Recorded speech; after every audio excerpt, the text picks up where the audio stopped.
Om Shanti. Good morning. अव्यक्त मुरली 28 सितंबर 2025। बाबा की मीठी मीठी मुरली हम मीठे मीठे बच्चों के मीठे मंथन के लिए। मंथन शुरू करने से पहले सर्वशक्तिमान शिव बाबा की शक्तिशाली किरणों के नीचे बैठ जाते हैं और अनुभव करते हैं कि मैं मास्टर सर्वशक्तिमान आत्मा हूँ, सर्वशक्तिमान पिता की संतान हूँ। ये मुरली अव्यक्त बाप दादा के रिवाइज कोर्स 15 फरवरी 2007 की अव्यक्त वाणी है। वाणी का शीर्षक है, टाइटल है, अलबेलेपन, आलस और बहानेबाजी की नींद से जागना ही शिवरात्रि का सच्चा जागरण है। तो ये 3 शब्दों की हम गहराई में जाएंगे, जो बाबा ने आज 3 शब्द लिए हैं। इनमें डिफरेंस भी क्या होता है उसको भी हम देखेंगे।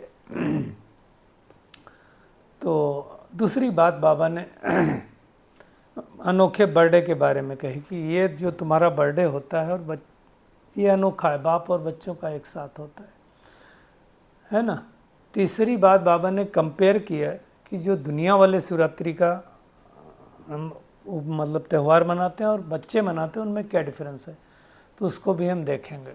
और जो 5 विकार और 5 उनके बाल बच्चे है ना, काम, क्रोध, लोभ, मोह, अहंकार, ईर्ष्या, द्वेष, नफरत, आलस, अलबेलापन, उसमें भी आलस अलबेलेपन तो 2 आ ही गए, बहानेबाजी भी रख सकते हो। तो ये इनका बाबा ने गिफ्ट मांगा है ना। और आज बाबा ने कहा ट्रेडमार्क की बात की है ना। ट्रेडमार्क क्या होता है? अरे तो ऐसा होता ही है, ऐसा तो चलता है। और महारथियों के बारे में भी बाबा ने आज कहा कि कई लोग कहते हैं कि महारथी करते हैं, हमने किया तो क्या हुआ, तो उसके बारे में भी हम देखेंगे। और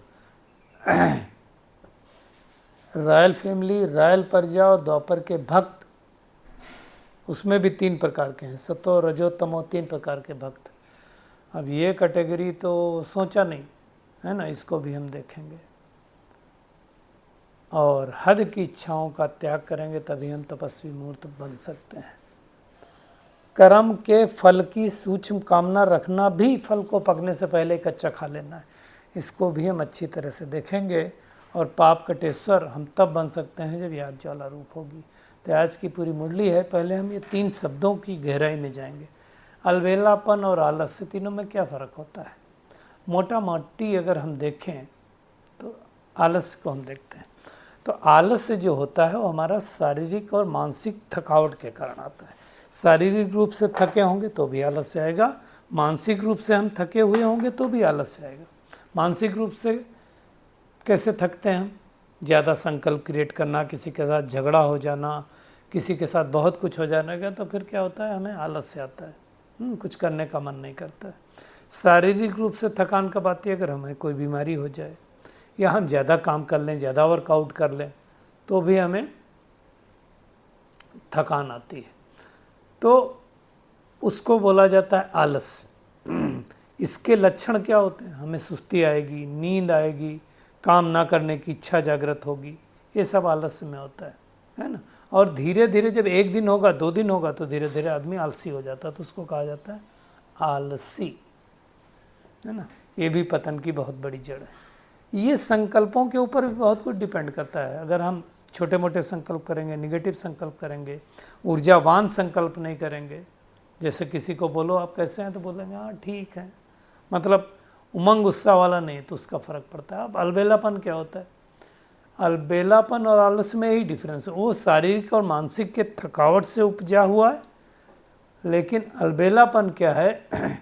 किसी भी कार्य को महत्व ही नहीं देना, टाइम को महत्व नहीं देना, जिम्मेदारियों से बचने का कोशिश करना, कर लेंगे, गेंगे शब्द ज़्यादा यूज करना, मतलब टाल मटोल की प्रवृत्ति, किसी भी काम को गंभीरता से नहीं लेना, जीवन के प्रति ढीला रवैया अपनाना। हाँ ठीक है, कर लेंगे, एग्ज़ाम आए भी बहुत दिन पड़े हैं, पढ़ लेंगे, ऐसी कौन सी जल्दी, मुझे तो एग्ज़ाम के पहले पढ़ते हैं तो भूल ही जाता है, ऐसा करके सोचना। तो मुझे लगता है अलबेलापन बहुत डेंजरस, दोनों ही हैं, लेकिन अलबेलापन भी कम डेंजरस नहीं, ज़्यादा डेंजरस है। और फिर क्या करता है, अलबेलापन वाला जिम्मेदारियों से भागता रहता है, दूसरा कोई कर लेगा।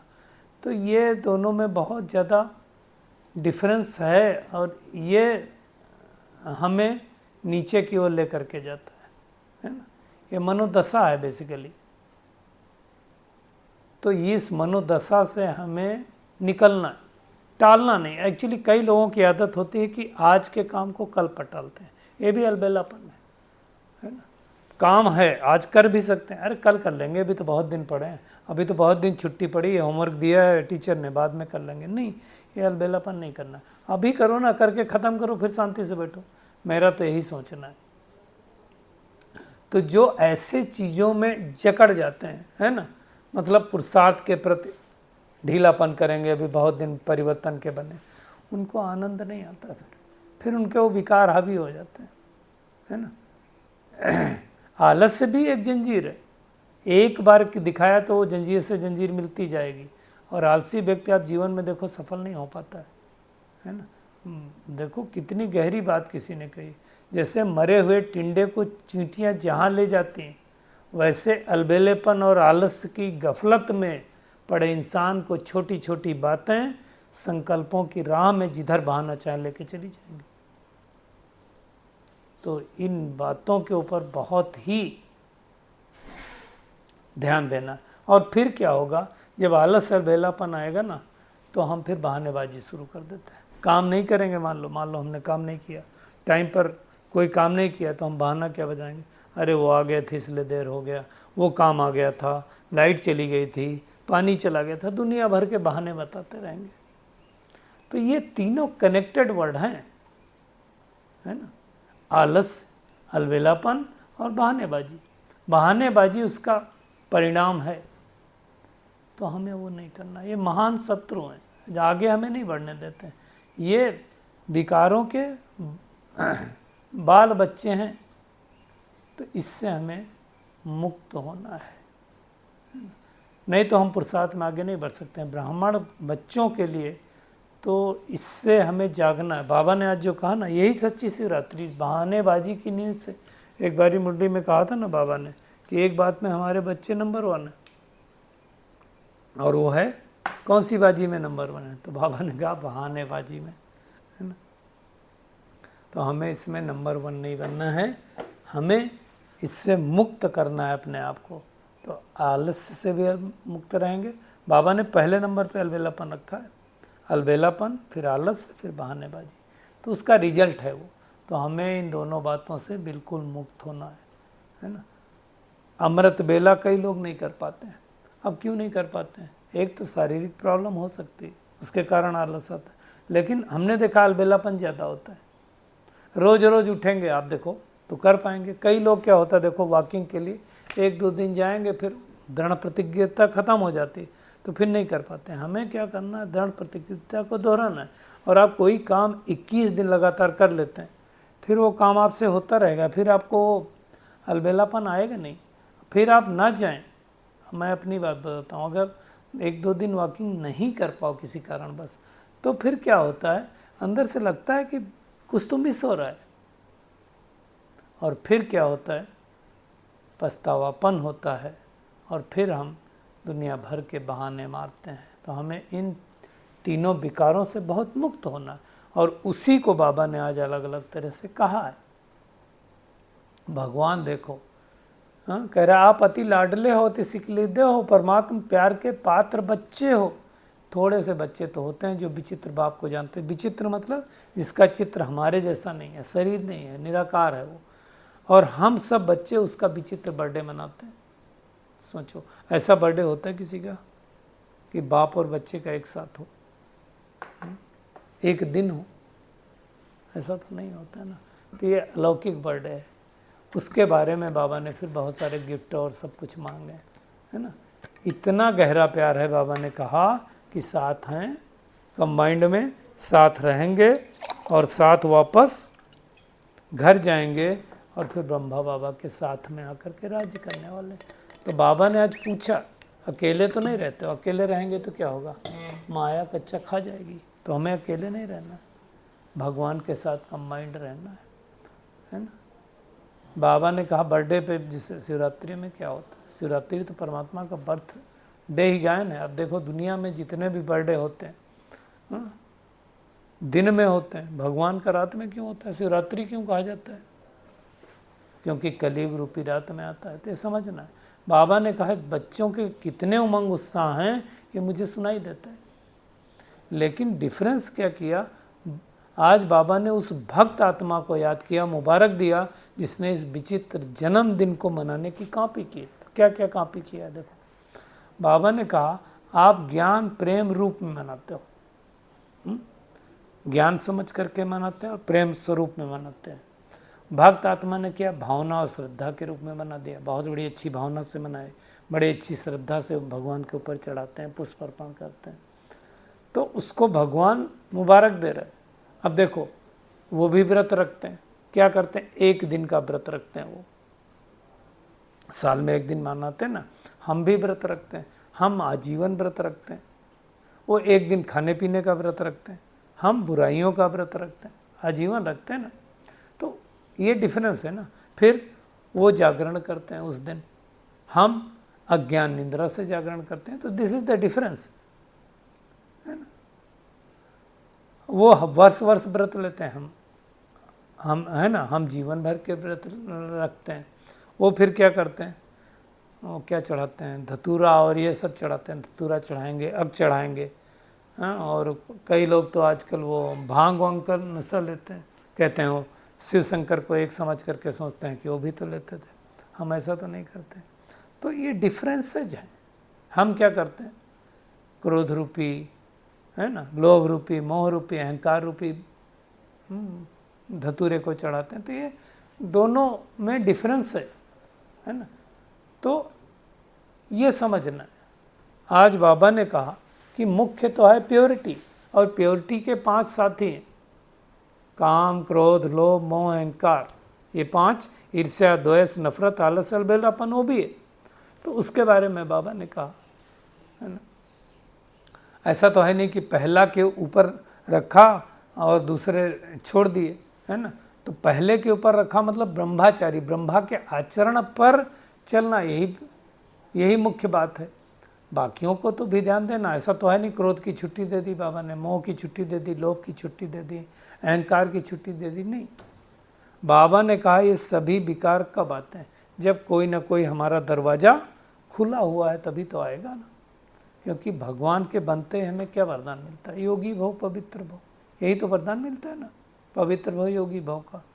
तो बाबा कहता अगर शिवरात्रि मनाने आए हो बाप के साथ तो कुछ गिफ्ट भी तो देंगे। आप किसी के बर्थडे में जाते तो गिफ्ट लेके जाते कि नहीं जाते?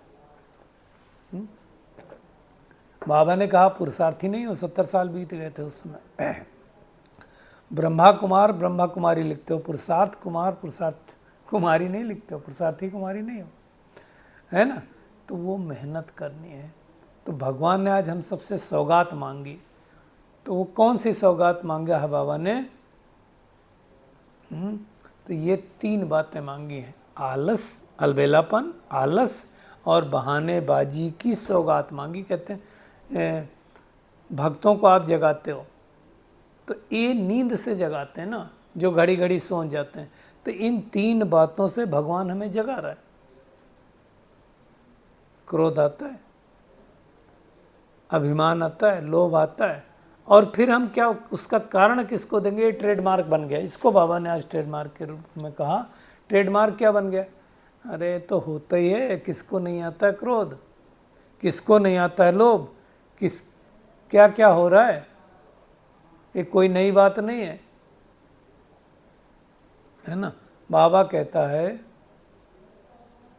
मेजॉरिटी क्रोध करने से बहाना क्या देते हैं, क्या ट्रेडमार्क दे देते हैं? अरे हमने किया तो कौन सा गलत किया, महारथी भी तो करते हैं। और हम उसके लिए जिम्मेदार किसको ठहराते हैं? दूसरे को। इनकी वजह से मेरे को प्रॉब्लम हुई, इनकी वजह से मैंने क्रोध किया। मैं क्रोध थोड़ी करता, इन्होंने तो झूठ बोला इसलिए मुझे गुस्सा आया, इन्होंने तो क्रोध मुझे दिलाया इसलिए गड़बड़ हुआ।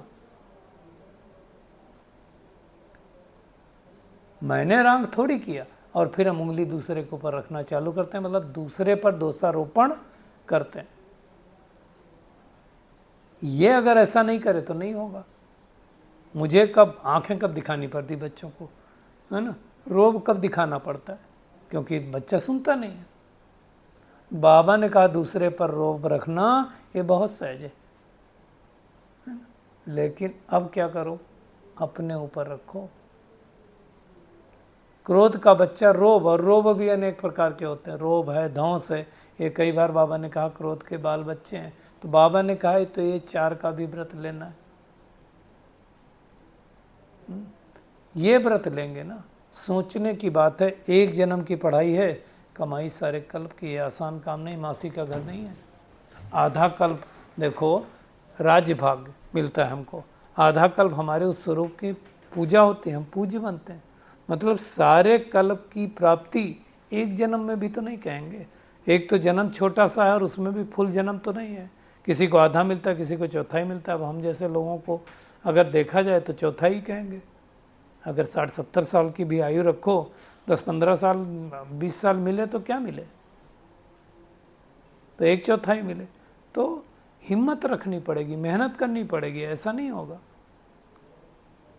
बाबा ने कहा, देखो क्या कहा इसको, कुछ भी हो जाए, पहाड़ जैसा पेपर भी आ जाए, लेकिन पहाड़ को रुई बना देंगे, अलबेला नहीं करेंगे। बाबा ने आज हाथ नहीं उठवाया, कह रहा हाथ उठवा करके भी तो अलबेले हो जाते हैं, उठाने के बाद भी हो जाते हैं। संकल्प तो अच्छे अच्छे करते हैं, लेकिन प्रैक्टिकल में नहीं आया तो क्या फ़ायदा। तो वो हमें मेहनत करनी है, क्योंकि संस्कार तो हमारे 63 जन्मों के।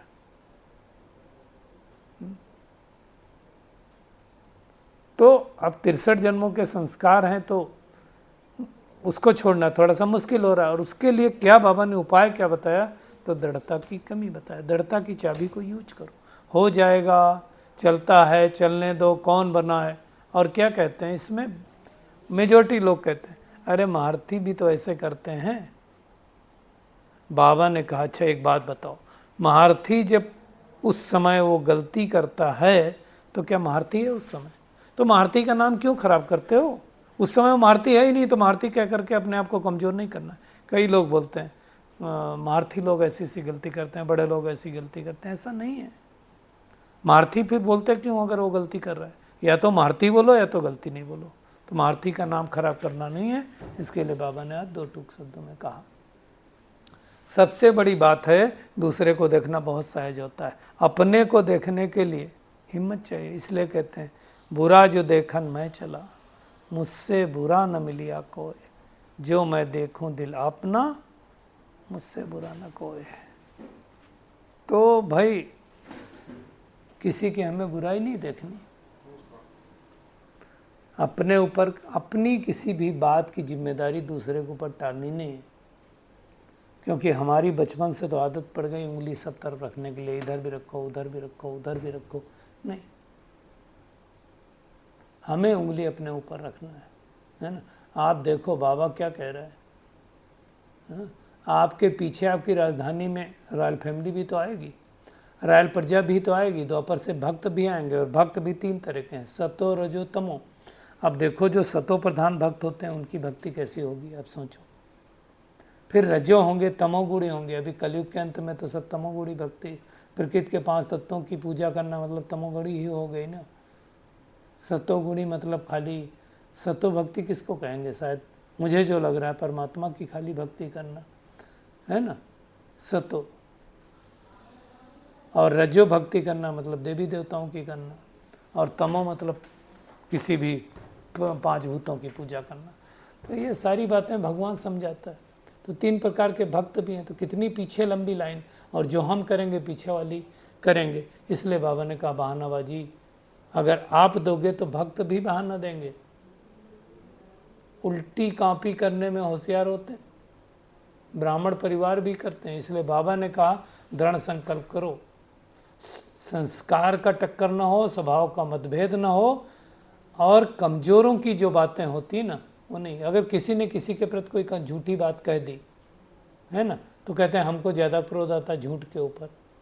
लेकिन सच्चे बाबा से वेरीफाई करवाया, या बाबा ने हमको कभी क्रोध करने की छुट्टी दी क्या?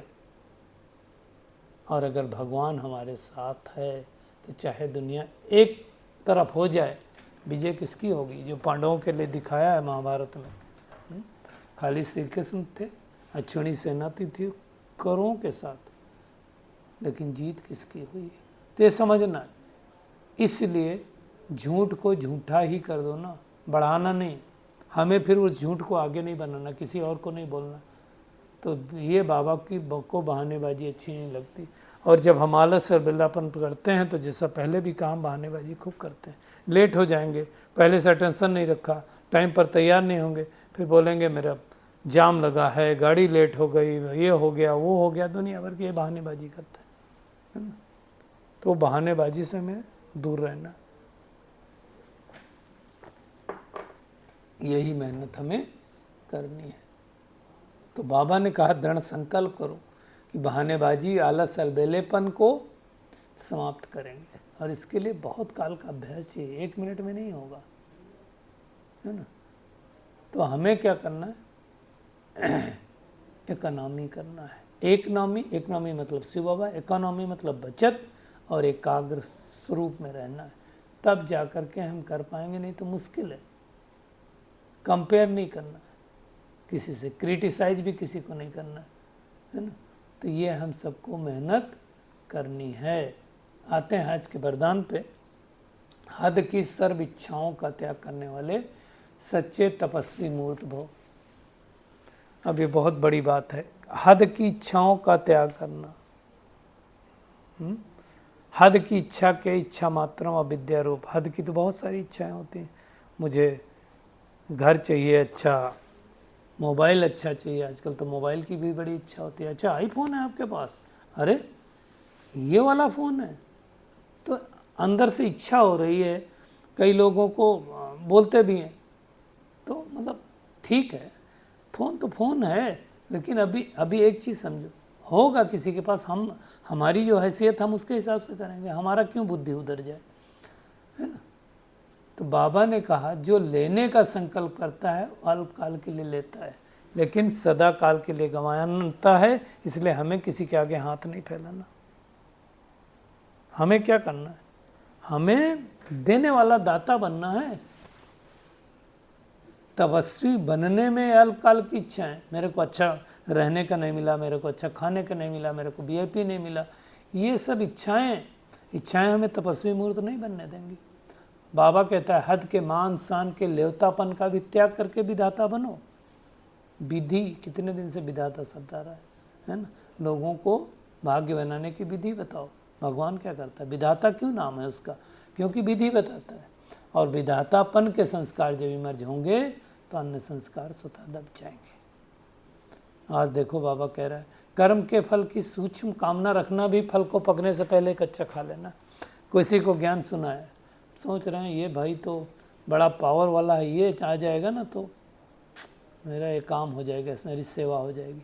खा लिया कच्चा फल, कुछ नहीं होने वाला है। तो वो सब हमको सोचना ही नहीं है, लोभ की वृत्ति रखनी नहीं। और पाप कटेश्वर हुआ पाप हरनी तभी हम बन सकते हैं जब ज्वाला स्वरूप होगी हमारी याद, तभी तो पाप कटेंगे। और इसी याद के द्वारा अनेक आत्माओं की कमी कमजोरी भी दूर होगी। इसलिए हमें हर सेकंड हर श्वास बाप और आप यानी हम कंबाइंड होकर के रहें, साधारण याद ना हो। तो आज की पूरी मुरली में टेक होम यही है कि हमें ये 3 महादुश्मन आलस, अलबेलापन, आलस और बहानेबाजी, इस सीक्वेंस में रखो तो अच्छा। अलबेलापन, आलस और बहानेबाजी, इसकी नींद से जाग करके सच्ची शिवरात्रि मनाना है, सच्चा व्रत लेना है। इन बातों से मुक्त रहना है। योगी भव पवित्र भव का वरदान हमें याद रखना है ना। हद की इच्छाओं का त्याग करना है।